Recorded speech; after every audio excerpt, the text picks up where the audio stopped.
This is a lesson in right hand fingering for classical guitar, and this is part 2 of a 4-part series.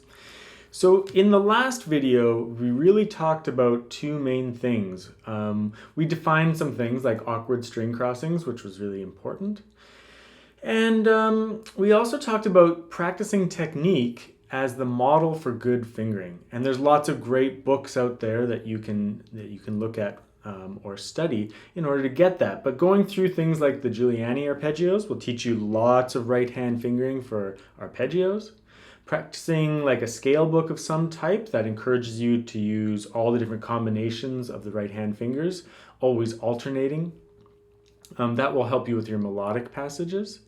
And if you go through enough of those types of books like Pumping Nylon or the Classical Guitar Bible or Isanola's book, and etc., etc. There's tons of books out there. Even the Shearer has a few good books as well.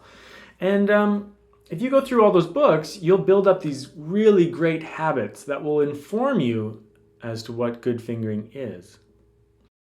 On the other side of things, though, there's very specific situations that happen in repertoire.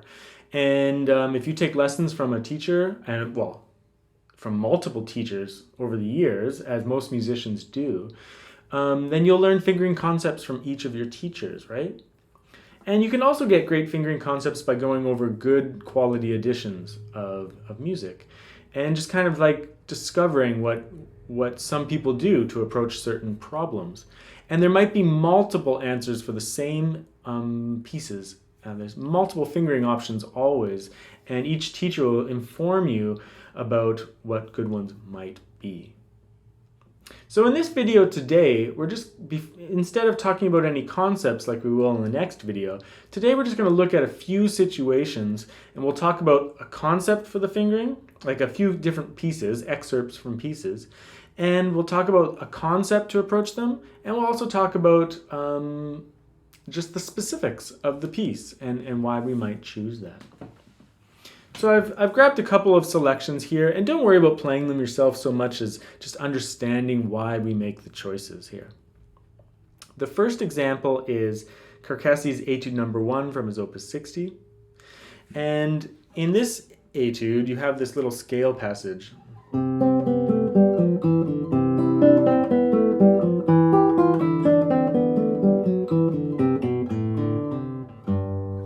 After that. I only have one line. So let's talk about the right hand fingering in this passage. Now the concept of our fingering here is alternating IM. And you could play it without the A finger. Sorry, I should mute that.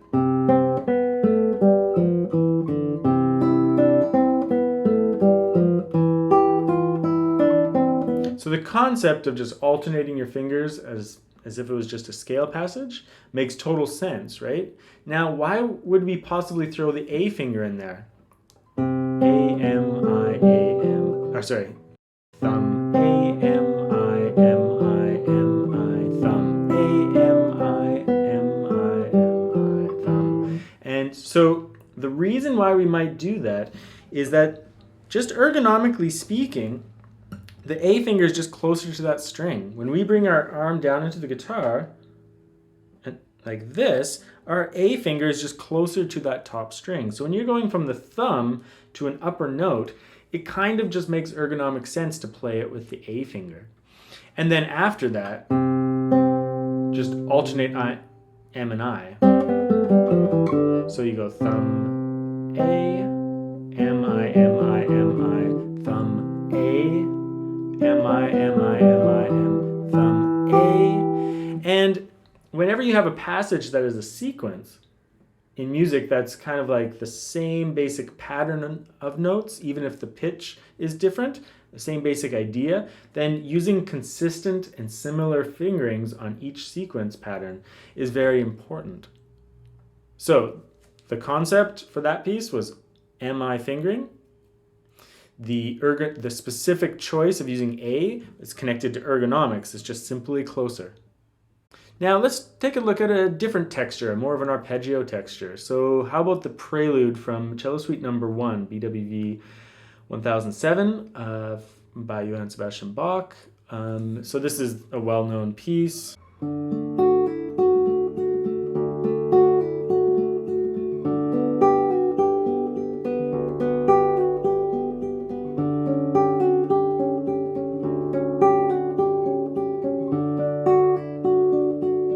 So let's talk about this one. Now, in this particular case, there's quite a bit of repetition.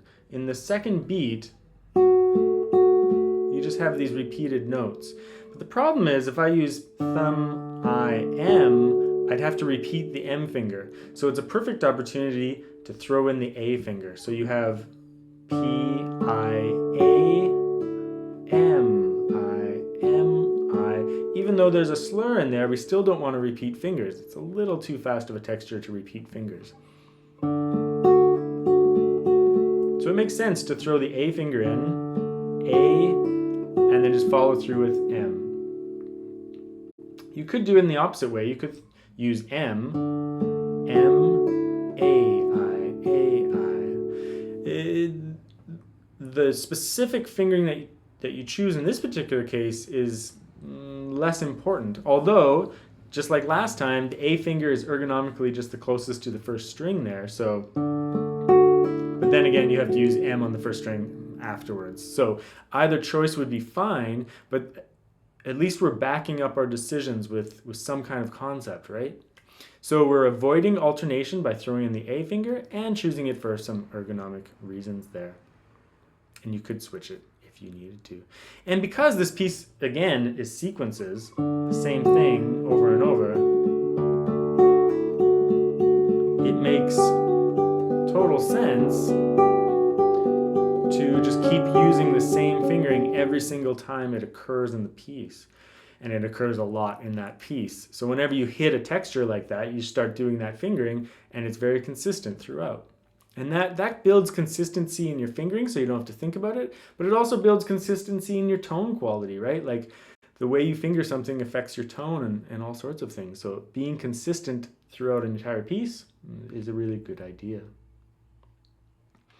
Let's take a look at Sohr's study number 24 from his Opus 60. This is another arpeggio texture.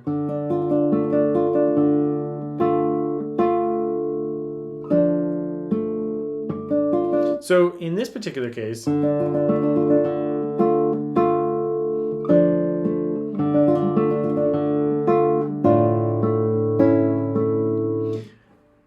we're keeping the arpeggio patterns as just thumb, I, M, because it just makes logical sense to do that. Sometimes we could do it with M and A, but these three fingers work really well together. And it's such a common thing to do that it's not a bad idea. Plus, the texture that comes afterwards will definitely require the A finger. So we'll just keep it out of the way for now and reserve it for that other little note. So you do the arpeggio with just P-I-M. And then because of this ergonomic shape here, we'll use I and A on the third and first strings.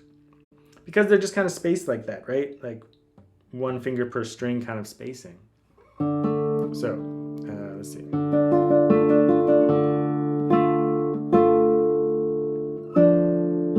And there's enough time there that we can repeat those fingers just fine. And you might ask, well, why don't we use our thumb on the third string? Or even the fourth string when it comes back? But that brings up another issue. Is that, so we have a concept of fingering, and then we have some ergonomic decisions. And then there's also regulating certain fingers to certain voices. In this case, I'm reserving the thumb for the bass voice only. So the bass is going to get the thumb, and that'll be very consistent throughout. Sometimes if you start throwing the thumb into other textures, it can be very useful sometimes, and we do it for sure. But it can really, it can create an inconsistency in our sound, an inconsistency in our texture. Sometimes it's nice to regulate the thumb to just the bass voice.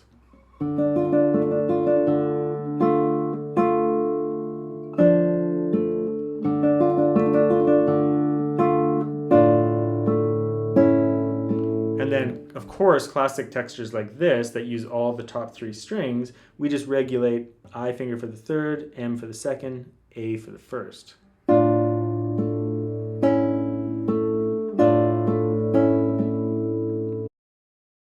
Another example would be the Fantasia number 10 by Mudara. There's a passage in this one. I'm not going to tune down for it, but let's see.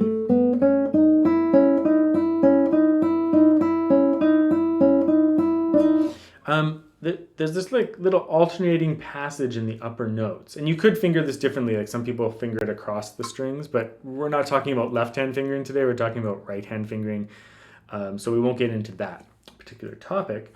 But that passage is interesting because it's kind of a scale and it's kind of an arpeggio. It kind of leans a little bit on both sides, so it's a little dangerous as to like trying to choose the perfect fingering for it.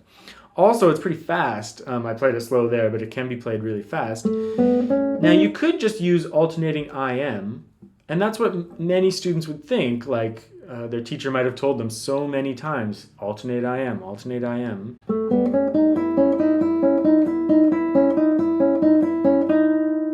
And that makes sense, and it isn't that hard. There's a lot of cross-stringing that happens in it.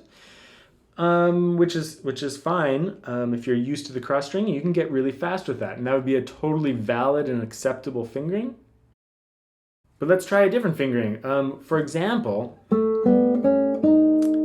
try using, in this particular passage, I try using A, M, I, A, M, I, A, M, A, M, I, A. So there's a reason why I do this, and the reason is that this passage can be broken into two string sets. First string, second string, first string, second string, first string, second string, first string, second string, first string, second string, first string, second string, second string. In this particular case, I'm regulating the A finger to the top string because there's never two notes on the top string. And then I'm regulating these two fingers to the second string. Sorry.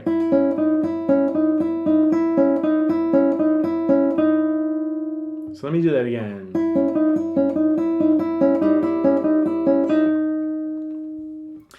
That's a really interesting case of mixing like a concept of fingering with a three-fingered idea that really sticks to a string set. So in this particular case, it's like the A finger on this top E string, M and I on the second string, and we just keep them there. They don't leave, and they just alternate in that way. So if you watch those fingers,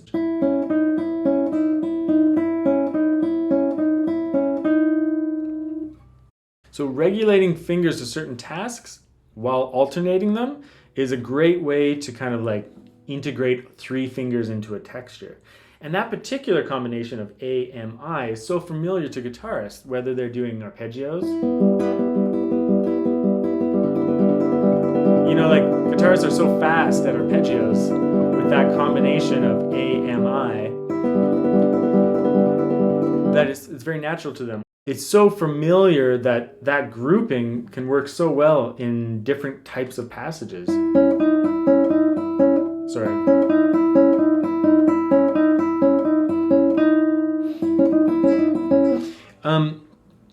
And people can get really, really fast at that. I'd have to practice that particular section, but you get the idea. Let's talk about two other little pieces. The Study in B minor, number 22, opus 35 by Fernando Sora. So many fingering choices that you could make for this piece. In my 10 classical etudes, I finger it using a lot of the thumb. Sorry.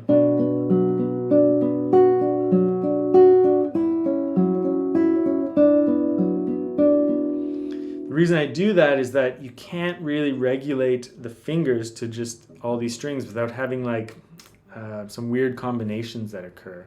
So some people will use the A finger on the top note, which works really well sometimes. But I don't know, like then you have this span between the I finger, which is not that awkward.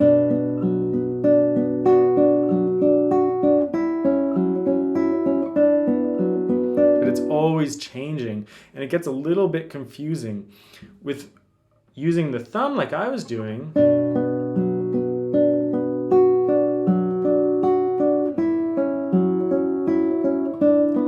I really simplify it to 3 fingers only, and the A finger doesn't even come into the use.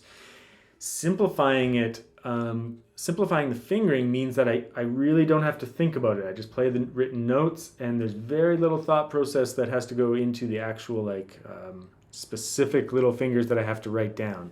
In fact, I really just don't have to write anything down because there's no options. The only disadvantage is that the thumb gets thrown into some notes that would otherwise just be accompaniment, not necessarily bass. And that can be a little bit confusing, but in this particular case, I don't want to clutter my experience, my musical experience with tons of right-hand fingerings to memorize. Like meticulously learning and memorizing every single bar with a specific fingering. I choose instead to simplify it and just apply that simplified concept to the piece. And there's lots of different approaches to this. I think that if you're like really getting a piece down solid for like a recording or something like that, then you have to finger it very, very carefully and memorize that fingering and really, really know it. And you really should do that. Other times, I'll choose like a fingering that's very practical and then make it work really well, depending on the situation, right? If it's just getting too cluttered up using specific thrown in fingers and things like that, then I'll just simplify it, and musically speaking, that can sometimes actually make it better. Sometimes though, you shouldn't fool yourself. Choosing the simple way out is not always perfect. Sometimes you really have to put the work in, choose the best possible fingers for the situation, and just practice it until the cows come home, right? Like there's no skipping steps when you really want it to work out. Speaking of which, simplifying textures, another example would be Giuliani's thirds in G major. That's number 5 from his opus number 1. The passage. Whoops. So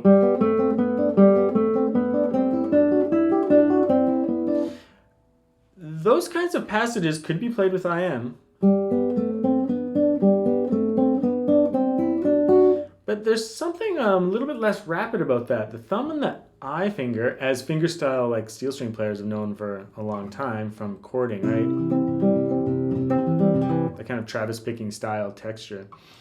Can be a really useful combination. Lute players also would use thumb and finger a lot. They did a weird crossover thing, which we won't talk about, but it's a great combination. It definitely creates a stronger sound on the thumb.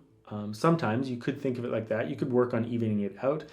But in this particular case, in Giuliani's thirds, it's like a lower voice, upper voice idea. So we have lower voice, upper voice, lower voice, upper voice, lower voice, upper voice, lower, upper. You get the idea? And it's kind of just super easy to just use that finger, those 2 fingers, and then just apply it to the whole piece. Just to recap all of this, you don't have to play any of this stuff to gain any of this knowledge. I just wanted to talk to you about it because what you should really be doing is studying technique books, like I said in the first video. That is the number one thing to do. It's the thing that studying technique is like studying all pieces. You have such a huge amount of content in such a small amount of material that it's like practicing thousands of pieces, even though you're just practicing like for 20 minutes or something. You're practicing all pieces because you're practicing guitar techniques. So learn your good habits from there and apply them to pieces. And then when you're looking at a piece, you can just think of a few different things. You can think of concepts of fingerings, things like alternating fingers or awkward string crossings. You could look at very specific musical ideas, so regulating certain fingers to certain voices. Like in Spanish Romance, A finger gets the melody. And it gets the melody the entire time. And it sounds really great and very consistent because that's always with the A finger. So there's musical considerations and balance issues and things like that. There's also other musical ideas like sequences. So if you have the same pattern of music over and over in a piece, use the same combination of fingerings if you can to be consistent. There's also, like I said at the end here with the last two pieces, there's also times when you might want to simplify the fingering and apply that simplified fingering to ease the cluttered nature of right hand fingering, which sometimes can get out of hand, but other times is very much needed for the specific situation, and you have to use your better judgment for that.